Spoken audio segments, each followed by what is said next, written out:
మెట్పల్లి పట్టణంలోని municipal chairperson Ranaveni Sujatha Satyanarayana, municipal commissioner Jagadishwar Goud, Kubur Singh Kunta పార్కును, Renigunta nursery పరిశీలించారు. ఇక చైర్పర్సన్ రణవేణి సుజాత సత్యనారాయణ మాట్లాడుతూ కోరుట్ల నియోజకవర్గ శాసనసభ్యులు కల్వకుంట్ల విద్యాసాగర్ రావు సహకారంతో పార్కులు మరింత అభివృద్ధి చేస్తామని, కూలిపోయిన గోడ స్థానంలో మరో గోడ కట్టడం జరుగుతుందని, మరిన్ని పూల మొక్కలు ఏర్పాటు చేస్తామని తెలిపారు.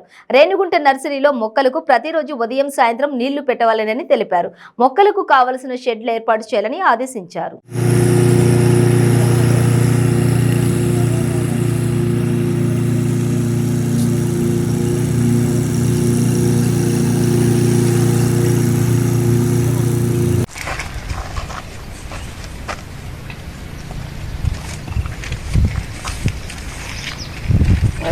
వెనక ప్లేస్ కొంచెం చెట్లు పెట్టిస్తా సుత్తిగా పని